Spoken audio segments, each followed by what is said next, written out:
The assessment. Dr. Sarah Chen stood before the Galactic Federation's High Council, her heart steady despite the crushing pressure of their collective gaze. The chamber's bioluminescent walls pulsed with patterns that seemed designed to unnerve, or perhaps analyze, any species that stood in this exact spot. After 15 years as Earth's leading xenogeneticist, she knew better than to show discomfort. "Your species presents us with an unprecedented dilemma," announced first speaker Zarval, their crystalline form refracting light in ways that made Sarah's eyes water. "Your genetic structure is unstable." Sarah maintained her professional composure, though inside she seethed at their characterization of humanity's greatest strength as a flaw. "With respect, first speaker, what you call instability, we call adaptability. It's how we've survived and thrived on a planet with rapidly changing conditions." "Precisely the problem," rumbled Council member Icrix, their massive tentacled form shifting in what passed for agitation among their kind. "Your species undergoes more genetic drift in a single generation than most achieve in 1,000 years. It makes you unpredictable, dangerous. And yet," Sarah countered, "that same adaptability has allowed us to peacefully integrate with every alien species we've encountered so far. We've established successful trading relationships with—" "You misunderstand," interrupted Zarval. "This is not a debate. This is a sentencing." The chamber fell silent. Sarah felt the weight of that word, sentencing, settle over her like lead. She was no longer Earth's representative to the Federation's scientific community. She was humanity's defendant in a trial they hadn't known was happening. "We have reviewed the data," continued Zarval. "Your species has achieved faster technological progress in the past century than most achieve in a millennium. Your neural plasticity allows you to learn and adapt at rates that defy our models. Left unchecked, humanity would destabilize the carefully maintained balance of galactic civilization." Sarah's mind raced. This wasn't just about genetic drift or adaptation rates. They feared humanity's potential. "What exactly are you proposing?" "We are being merciful," Ecrix announced. "Rather than elimination, we offer correction. Our genetic architects have developed a modification sequence that will bring human DNA in line with acceptable parameters. Your species will be allowed to join galactic society once you have been made suitable." Sarah felt ice in her veins. "You're talking about fundamentally altering who we are as a species. We are talking about saving you from yourselves," Zarval declared. "The modification will be painless. Your descendants will thank us for giving them stability.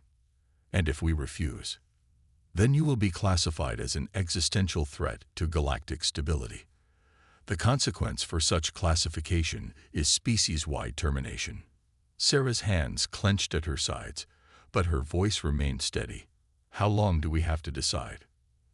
You have one standard solar rotation, what you would call one Earth year. Accept our correction or face elimination. The choice is yours."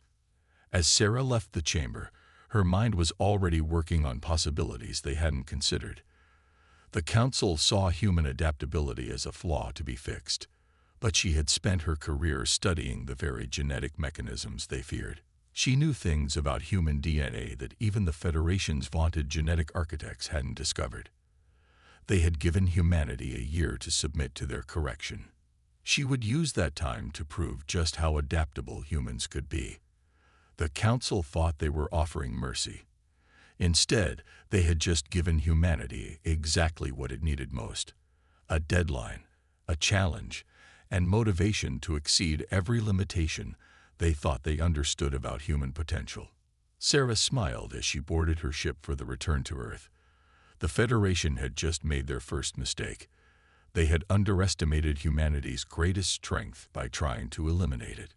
Now it was time to show them exactly what human adaptability could achieve when pushed to its limits. She had a year to save humanity, not by changing what they were, but by proving that what they were was exactly what the galaxy needed, whether it knew it or not. The real question wasn't whether humanity would survive. The question was whether the Federation was ready for what humanity would become in the process of proving them wrong. The discovery. The genetic research facility beneath Mount Hood hummed with activity as Dr. Sarah Chen reviewed the latest simulation results.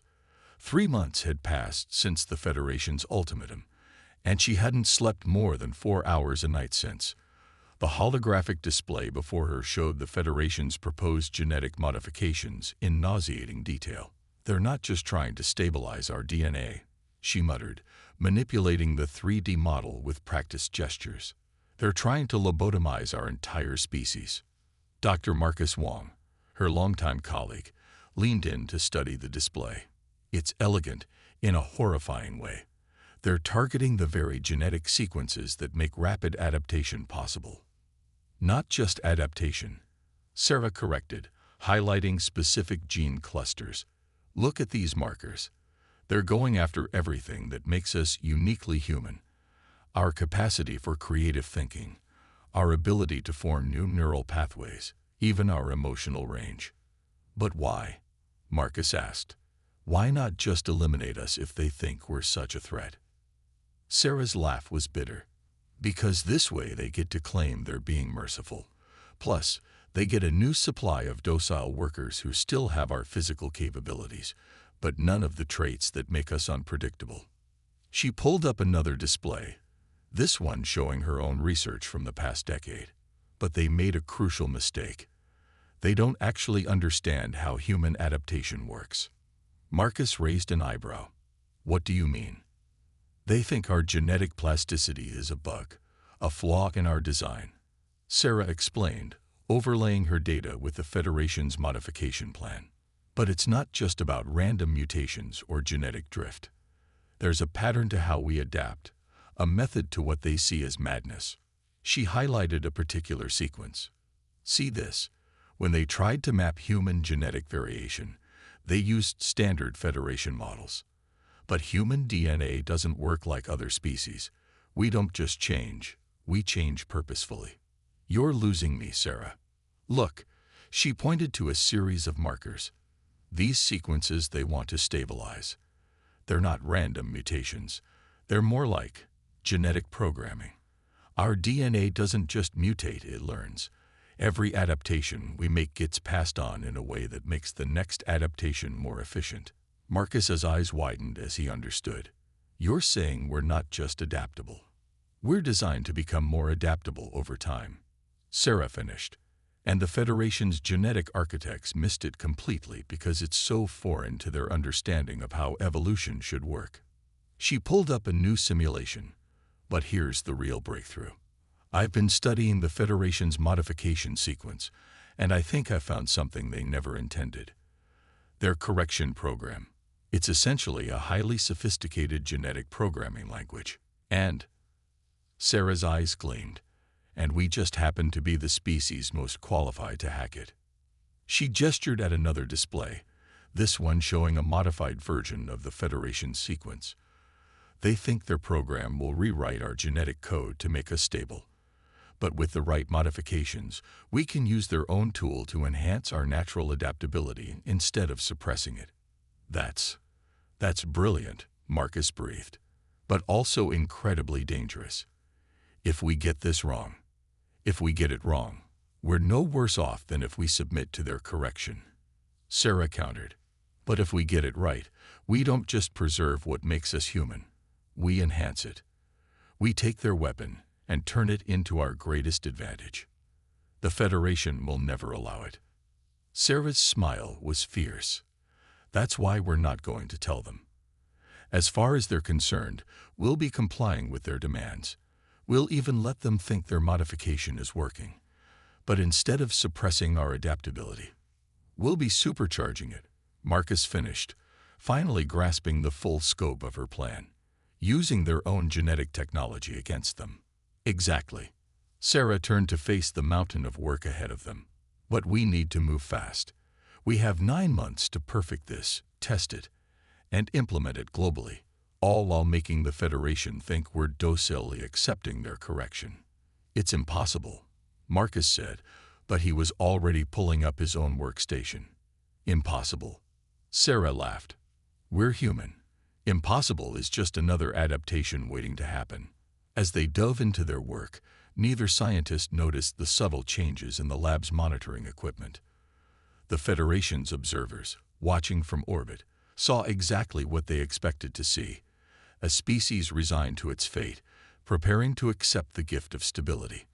They had no way of knowing that humanity was about to prove just how adaptable it could really be. The deception. The Federation's genetic modification facility in Geneva gleamed in the morning sun, its crystalline architecture a stark contrast to the ancient city surrounding it. Inside, Dr. Sarah Chen watched as another group of volunteers received their treatments. To Federation observers, it looked exactly like their correction protocol. In reality, it was something very different. Batch 47 is showing remarkable stability, announced the Federation's chief genetic architect, Shinra, their bioluminescent patterns glowing with satisfaction. The human genetic structure is responding exactly as predicted. We aim to please, Sarah replied, keeping her voice neutral.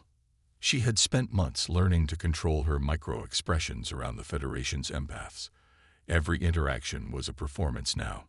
What Shinra couldn't see was the quantum-encrypted data streaming through Sarah's neural implant. Batch 47 wasn't showing stability. They were showing unprecedented levels of adaptation, carefully masked by biochemical markers that read as normal to Federation sensors. Your cooperation has been most appreciated, Dr. Chen, Shinra continued. Many on the council feared your species would resist. It is gratifying to see humans embracing a more stable future. Sarah smiled, thinking of the Resistance headquarters hidden deep beneath the Antarctic ice. We're full of surprises. Her implant pinged, a priority message from Marcus. If you'll excuse me, I have some data to review.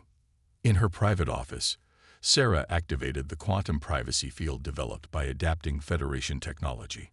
Marcus's hologram appeared, his expression urgent. We have a problem, he said without preamble. The Federation's running deeper scans than we anticipated.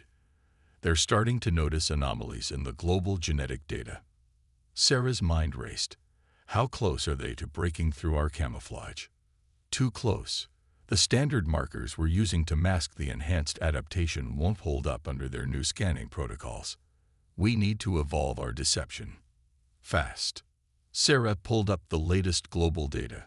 6 months into their plan, over 30% of Earth's population had received their modified genetics.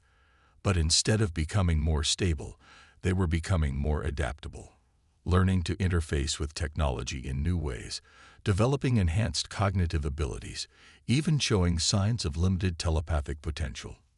What if we don't hide it? Sarah mused, an idea taking shape. What if we make it look like their modification is working too well? Marcus frowned. Explain. The Federation expects stability. They're looking for reduced genetic variation, dampened neural plasticity. But what if we show them exactly that? Just turned up to 11. She manipulated the holographic display, showing how their enhanced abilities could be masked as hyperstability. We make it look like their modification is creating perfect order in our genetic structure. So perfect that it appears almost crystalline. Like their own genetics, Marcus breathed, catching on. They're so convinced of their own superiority, they won't question it. Exactly. They'll see what they expect to see, humans becoming more like them. Meanwhile, we're actually becoming something entirely new. Marcus shook his head in admiration. But can we implement it in time? Sarah was already coding the new genetic markers. We have to. The Federation scheduled their final inspection in 3 months. Everything has to be perfect by then. A warning flashed on her display. Federation observers approaching. Sarah quickly shut down the hologram and pulled up innocuous data streams just as her office door chimed. Enter, she called, the picture of a dedicated scientist monitoring the correction process. Shinra glided in, accompanied by 2 council observers. Dr. Chen, we've been reviewing the latest adaptation rates. They're remarkable. Sarah felt her heart rate spike, but kept her expression neutral. Oh, yes, the human genome is showing levels of stability we hadn't thought possible at this stage. It's almost as if Shinra's patterns shifted in what might have been suspicion or admiration, as if your species was designed for this transformation. Sarah allowed herself a small smile. Perhaps we were simply ready for change. Later that night, in the secure depths of the Antarctic facility, Sarah met with the Resistance leadership. The vast chamber hummed with the power of adapted Federation technology, now serving human purposes. "The deception is holding," she reported, "but we need to accelerate our timeline. The Federation's getting too curious about our success." General Rivera, her military liaison, nodded grimly. "How many more people can we process before they realize what's really happening? At current rates, maybe another billion. But that's not what worries me." Sarah projected the latest genetic scans. "Look at this. The changes we've induced, they're becoming self-propagating. People who haven't even received the treatment are starting to show signs of adaptation." "Is that bad?" someone asked. "Bad? It's incredible. It means we're not just changing individuals, we're changing what it means to be human. The Federation wanted to make us stable. Instead, they handed us the tools to become something far more extraordinary." She looked around the room, at the faces of people who had risked everything on this gamble.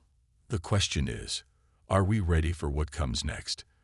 Because once the Federation realizes what we've really done with their correction, there's no going back." The room fell silent, the weight of their choices hanging heavy in the air. They had turned the Federation's death sentence into an opportunity for transformation. But soon they would have to show their hand and face the consequences of their deception. Sarah touched the display, watching the dance of enhanced genetic markers that represented humanity's future. The Federation had tried to cage them with genetic programming. Instead, they had given humanity the key to its own evolution. The only question was, what would they become when they finally unleashed their full potential? The revelation. The Federation Council chamber had never felt so cold. Dr. Sarah Chen stood before the assembled council members, watching their bioluminescent patterns shift from confusion to dawning horror as they reviewed the latest genetic scans from Earth. "This is impossible," first speaker Zarval declared, their crystalline form vibrating with distress. "These readings cannot be correct." "I assure you they are," Sarah replied calmly. After 11 months of deception, it was almost a relief to finally show their hand. "Your modification program worked perfectly, just not in the way you intended." Council member Icrix's tentacles writhed in agitation. "The human genome shows stability far beyond our projections.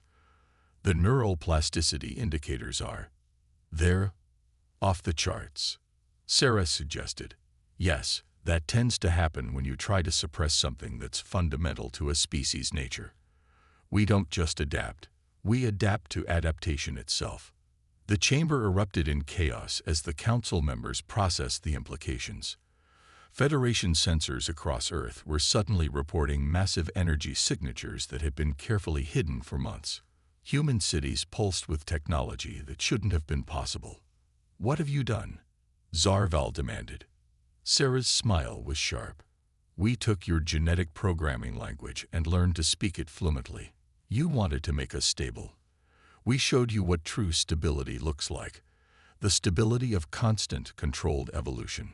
Holograms appeared around the chamber, showing the true extent of human advancement. Federation technology hadn't just been adapted, it had been transformed. Humans weren't just using it. They were integrating with it on a genetic level. "Your genetic architects were right about one thing," Sarah continued. "Our neural plasticity was off the charts compared to other species, but they fundamentally misunderstood why. We're not unstable. We're quantum stable, existing in multiple states of adaptation simultaneously." "This is an act of war," one council member declared. "No," Sarah corrected. "This is an act of survival. You gave us two choices, become like you or face extinction. We chose a third option, to become more fully ourselves." The chamber's security systems suddenly activated, crystalline barriers dropping to contain the perceived threat. Sarah didn't move as energy fields hummed to life around her. "Your containment technology won't work anymore," she said softly. "We've been adapting to it for months. Every human on Earth has been subtly altering their genetic structure to interface with Federation systems. We're not just thinking outside your box. We've become something your box can't contain." As if to prove her point, she stepped through the energy barrier as if it wasn't there. The council members recoiled in shock. "Impossible," Zarval whispered. "Our barriers are absolute." "Nothing is absolute," Sarah countered. "That's the lesson we've been trying to teach you. The universe isn't about stability. It's about change, about growth, about evolution. You've spent millennia trying to impose order on chaos. We've learned to surf it." She gestured, and the chamber's own systems responded to her commands. Right now, across Earth, humans are waking up to abilities they didn't know they had. The genetic changes aren't just spreading. They're evolving. Each generation adapts faster, learns quicker, becomes more than the last. "You must be stopped," Ikrix declared. "The Federation cannot allow such unchecked evolution." Sarah's laugh was genuine. "You still don't understand. You can't stop evolution. You can only choose whether to embrace it or be left behind by it." The chamber's lights flickered as Federation systems across the planet began responding to human commands. Sarah felt the collective consciousness of humanity brushing against her mind. Billions of minds linked not by force but by their shared drive to adapt and grow. "We're offering you a choice," she announced to the stunned council. "The same choice you gave us, but with one crucial difference. We're not asking you to change who you are. We're inviting you to rediscover who you could be." She could see the fear in their patterns, the terror of change that had driven them to try to remake humanity in their image.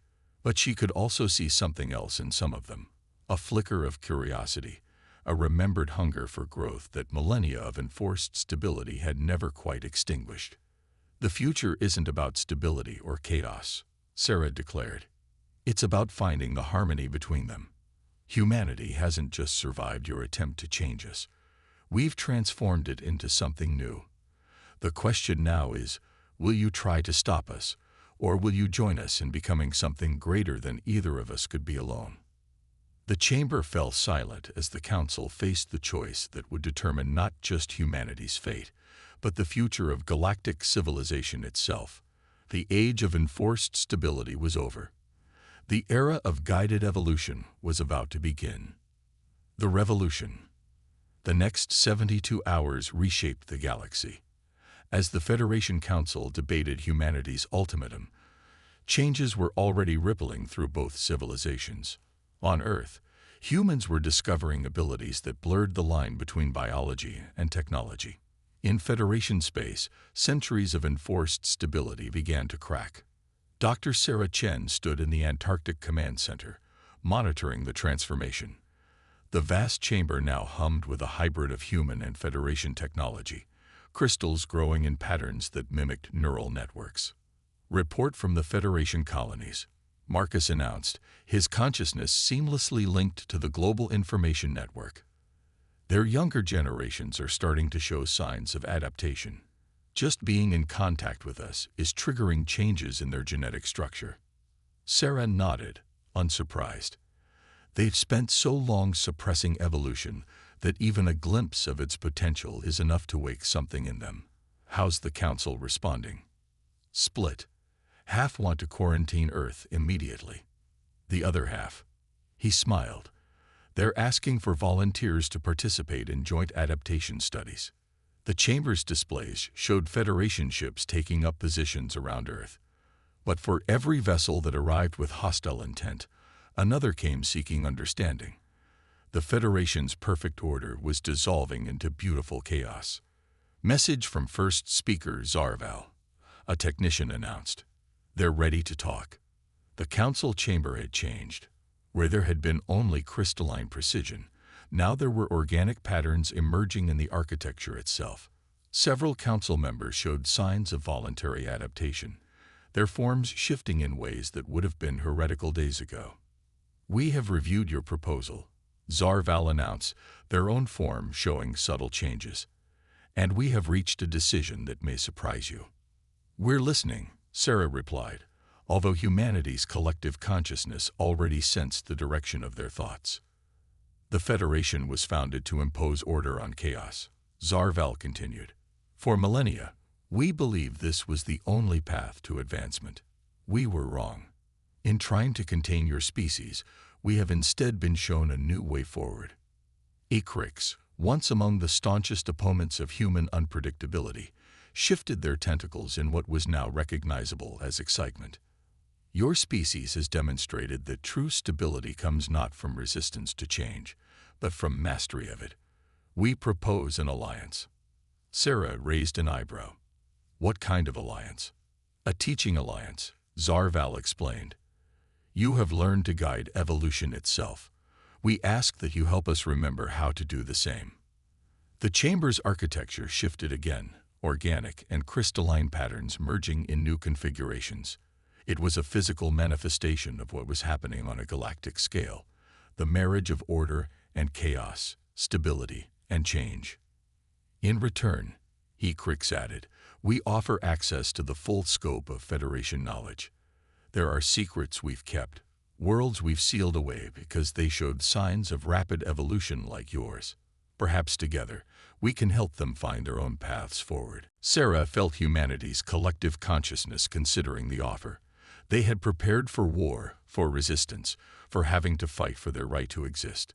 Instead, they were being offered a chance to transform not just themselves, but galactic civilization itself. There will be those who resist, she warned. Change is never easy.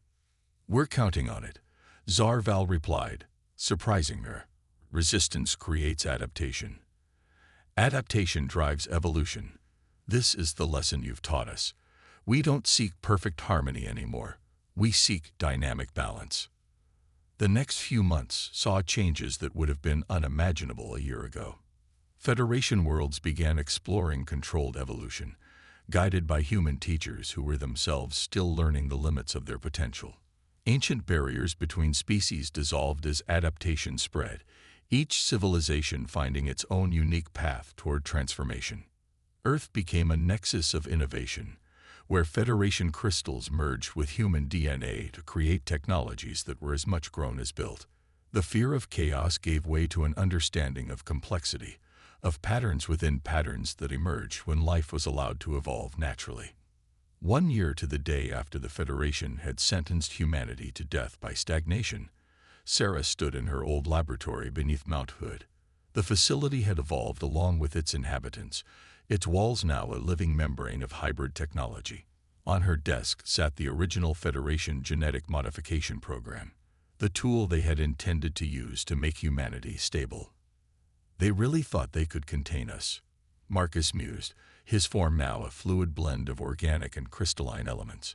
Instead, we showed them how to break free of their own constraints. Sarah touched the living walls, feeling the pulse of human and alien consciousness flowing through the global network. We did more than that. We showed them that the thing they feared most, change itself, was actually the key to true stability. Through the facility's evolved sensors, she could feel the ripples of transformation spreading across the galaxy. Federation worlds were awakening to their own potential for change. Long-sealed species were being contacted, offered the chance to join the new galactic society. Evolution was no longer something to be feared and controlled, but a force to be understood and guided. What do you think will become? Marcus asked, watching the new crystal formation emerge from the wall, its pattern more complex than anything the Federation had ever designed. Sarah smiled, feeling the future unfold in ways no one could have predicted. That's the beauty of it. We'll become whatever we need to be. The Federation wanted to give us stability by making us unchanging. Instead, we showed them that true stability comes from never stopping growing, never stopping learning, never stopping evolving. Outside the facility, Earth's night sky shimmered with the lights of Federation ships, no longer wardens, but students and partners in the greatest transformation galactic civilization had ever seen. Humanity had been sentenced to death for being too adaptable. Instead, they had taught the galaxy how to live again. The revolution wasn't just successful, it was contagious, and it was just beginning.